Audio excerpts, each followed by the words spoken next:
as I indicated, positioning of the ball. Your pitching wedge, sand wedge, we'll just call your wedges. We'll just say wedges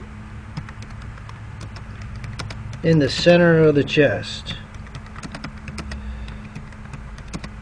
Wedges in the center of the chest. So wedges would be like your sand wedge, your pitching wedge. You can see there when you hit the ball, if we draw a line straight across from the ball at a 90-degree angle, the ball is positioned opposite your left heel there. Okay.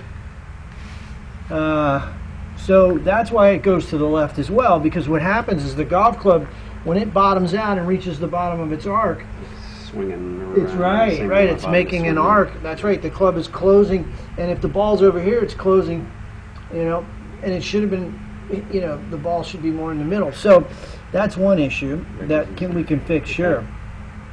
And as you swing back here, you'll see some motion. Now, one of the things you can do to work on your golf game is you don't have to go to the range. You can stand in front of a mirror, put a piece of tape on your mirror, place your hands on your shoulders, make an X with your arms, and practice turning around your axis, which is the top of your spine, without any side-to-side shifting. Typically what happens is people start doing this, they're just not aware that they're supposed to not move.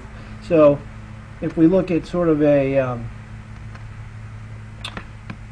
model, if you will, I don't really expect anyone to be modeling pros, because there's a reason they're pros and you're not. But it gives you some idea as to what's going on as it relates to what they're doing versus what you're doing. You can see there is a little bit of shifting, but the head stays relatively still. You can see how ramrod straight her left arm is. That's flexibility. And then, as I indicated in transition, what happens is the arms finish the backswing. By the way, there's no lateral shifting of the hips. You see they rotate within the confines of that box. And then there's a shift. There's the lateral shift. Now what they're doing is they're pushing against the ground, just like you throw a baseball. You push against the ground to generate speed. And so she's going to push off her back foot, drive her legs, push off, and then uncoil the hips and the trunk. And then the impact condition, you can see that full extension there with the left arm. So that's sort of a thing that, visually you can get in front of the mirror and emulate that motion.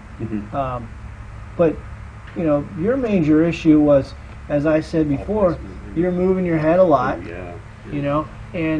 but you did keep your left arm straight there, so that was good.